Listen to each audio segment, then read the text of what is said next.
हाय, Nita happy मोमेंट्समध्ये तुमचं सर्वांचं स्वागत आहे. आणि आपल्या दीदीने मला खाऊ आणलेला आहे कॉलेजमधून येता येता. तर हे पहा, हे आहे स्ट्रॉबेरी. तर मी खाऊन पाहते अगोदर, मग तुम्हाला सांगते.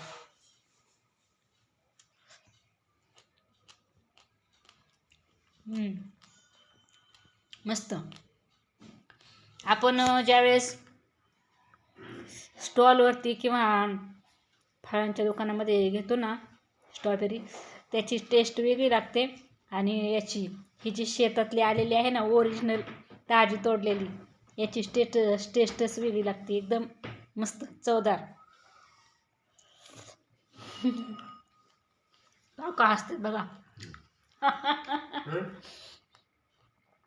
त्यांची खाऊन झाली, मी भाजी मिसळत होते तर एकदम छान लागली स्ट्रॉबेरी. शेतातली ताजी ताजी काढलेली स्ट्रॉबेरी आहे. आणि एका शेतकऱ्याने टेम्पोमध्ये आणली होती विकायला डायरेक्ट. तर बऱ्याच लोकांनी घेतली, मग दीदींनी पण घेतली. आणि खरंच शेतकऱ्यांनी असं स्वतःचा माल विकला तर 4 रुपयाचा फायदा पण होतो. आणि ग्राहकांना सुद्धा, म्हणजे आपल्यासारख्यांना सुद्धा, ज्यांना खायची आवड आहे ते लोकांना सुद्धा ताजं फळ खायला भेटतं.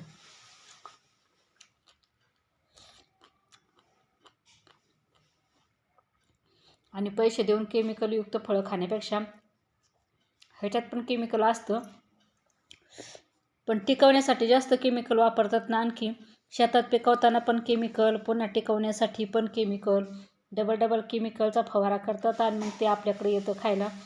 तर असं पॅकिंगमध्ये स्ट्रॉबेरी जे असते ना, ती 2-3 दिवस जर ठेवली ना आपण बाहेर, तर ती आपापाशी सडल्यासारखी होते, इसगळल्यासारखी. तर ही पाहायची शेतातली स्ट्रॉबेरी आहे, कडक आहे अजून, पण खायला टेस्टी छान लागते. आणि भाजीसुद्धा मी आता भाजी आणायला गेले होते. हे पहा, 10 रुपयाच्या ते 15 रुपयाच्या 2 गड्ड्या मेथीची भाजी. किती मोठी भाजी आहे, भाजीचा वास पण चांगला येते. आणि हे आहे 15 रुपयाला एक मेथीची गड्डी, ते कोथिंबीरची गड्डी. तर ही शेतकऱ्याकडे घेतली मी.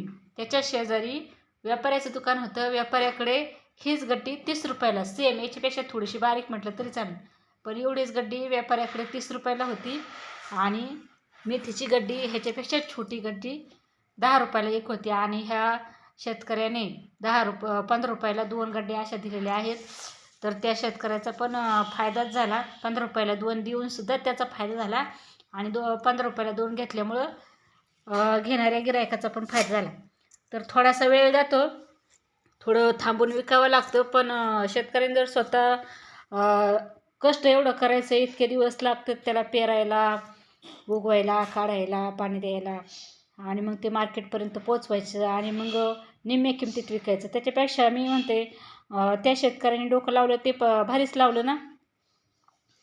5 रुपयाला एक गड्डीप्रमाणे व्यापाऱ्याला देण्यापेक्षा 7.5 रुपयाला एक गड्डी डायरेक्ट गिरायकाला जर दिली तर त्याचा पण फायदा आणि गिरायकाचा फायदा. दुसऱ्या वेळेससुद्धा माणूस डायरेक्ट शेतकऱ्याकडूनच घेणार, कारण शेतकऱ्याला सुद्धा 2.5 रुपयाचा फायदा झाला एका गड्डी मागं, आणि गिरायकाला सुद्धा 2.5 रुपयाचा फायदा झाला एका गड्डी मागं. आणि फ्रेश ताजं खायला पण भेटतंय. तर चला, शेतकऱ्यांनी असं तुम्ही पण शेतकऱ्यांनी स्वतः विकलं बी पाहिजे स्वतःचा माल, आणि 4 रुपये कमवले बी पाहिजेत, थोडंसं डोकं पण लावलं पाहिजे. आणि आपल्यासारख्यांनी सुद्धा शक्यतो जास्त करून शेतकऱ्याकडून माल घेतला पाहिजे. त्याच्यामुळे शेतकऱ्याचं पण भलं होईल आणि आपलं पण भलं होईल. तर हे पहा, आता मी स्ट्रॉबेरी खाते आणि मग राहिलेली भाजी निसती.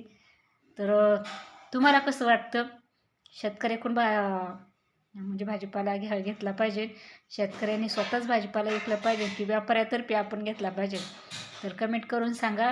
आणि तुम्हीसुद्धा अशी छान छान फळं गावरान डायरेक्ट शेतकऱ्याकडून जर काही भेटलं तर घ्या आणि खा, मस्त राहा, स्वस्त राहा. बाय.